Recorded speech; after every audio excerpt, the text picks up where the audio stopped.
Okay, welcome back. We're looking at question 7 of EdcoB Sample Paper B, Junior Cert Higher Level Maths. X is a real number.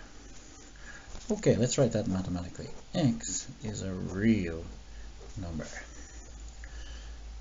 One new number is formed by increasing x by 4. So how do we mathematize increasing by 4? It's plus 4. Right, write down each of the new numbers. So that number will be x plus 4. Okay, let's put in a bracket just in case we need it in a bracket. A second new number is formed by decreasing x by 6. That'll be x minus 6. Write down each of these new numbers in terms of x. The product of these two numbers is 6. Use this information to write an equation in x. So what does product mean? It means what you get when you multiply them. How do we write that in algebra? We write the first factor multiplied by the second factor, or vice versa. And you set them, the result equal to 6. So solve this equation to find two possible values of x. So there's a difference of 10 between the numbers. That's quite large.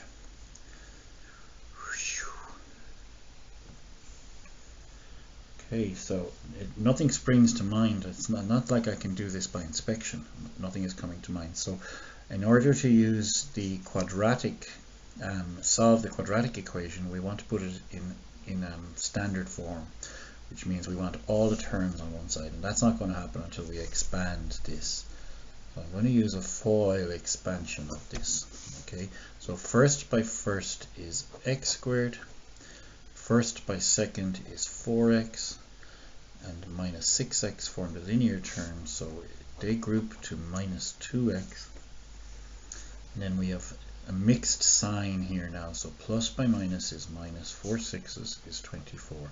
And we still have the equals 6 over here. Okay, so what we want to do is transpose back the sixth term, subtract it, and then we'll have all terms on one side. So now we have x squared minus 2x minus 30 equals 0. Now it says here give each of your answers, so solve it, and it says give each of your answer correct to 3 decimal places, which suggests that this will not factor, and indeed there are no two numbers that multiply to 30 and subtract to 2. So I'm going to use an alternative method. We will use complete the square, okay, which is to, and the reason I'm using complete the square is it's very easy to do that when it's monic, starting with x and with an even middle. So it's x take away 1 to be squared.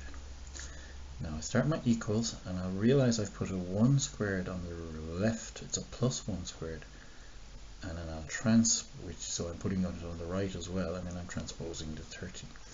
So I have x minus 1 to be squared equals 31. Now I'm going to use the square root property, and I'll get x minus 1 equals plus or minus the square root of 31. And now I'll transpose the 1, and I'll get x equals 1 plus or minus root 31. And I look at that in decimal form. Let's push this over here, and we'll go with, need to go back to the computational mode. And I'll calculate 1 plus the square root of 31, and we'll shift approximate it. So we get 6.4, 3 decimal places, 477, or turn the plus into a minus and shift equals, or minus 4.477. Now let's also use the calculator bank, because there are questions where you really need to use the minus b formula. So from page 20, or from the front cover, you know that if you're given ax squared plus bx plus c, standard form of a quadratic, equals 0, then the solution is minus b, I'm going to use capitals as you'll see in a second why, plus or minus the square root of b squared minus 4ac all over 2a. So this is just an alternative method which doesn't rely on your knowledge of completing the square. And what we're going to do here is we're going to fill in the information 1, -2 and -30 to the 3 values. 1 stored to A, negative 3, which I need to use this button, negative 3 stored to B, and negative 30 is stored to C. Clear? Fraction bar minus B plus the square root of B squared minus 4 A. If you're ever not too sure whether you've toggled that alpha twice, you've got the little A here. A C all over 2A. Okay, and if I equal it, I'm only going to find out what I already know. 1 plus root 31. It's not. What went wrong?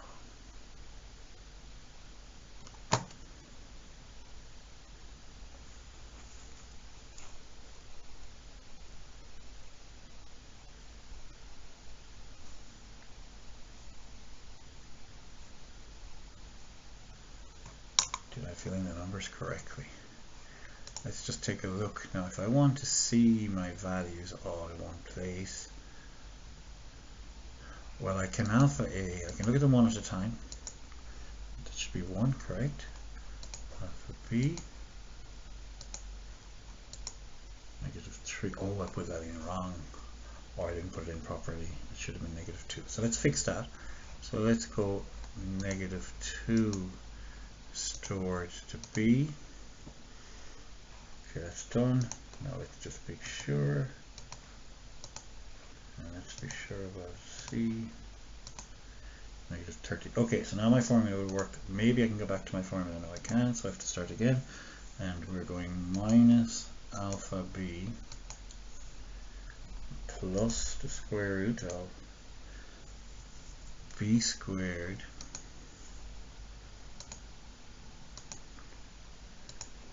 minus 4 A C. So what's the moral of the story? What's the lesson here?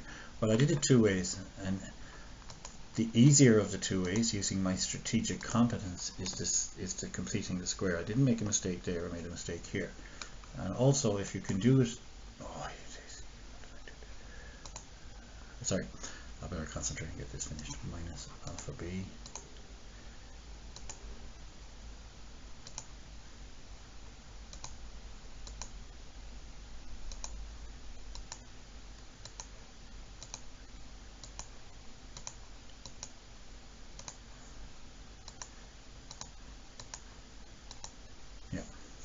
as I expected, and shift equals, of course, will give me that, and then I can go toggle through, and I can say equals again, and I can toggle through forwards here or backwards, but forwards is quicker, and turn that to a minus, and do another shift equals.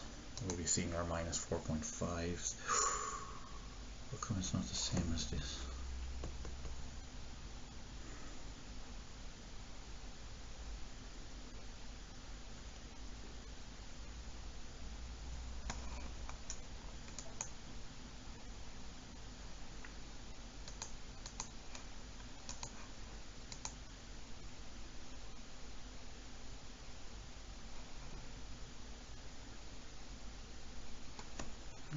How I took that down, like so.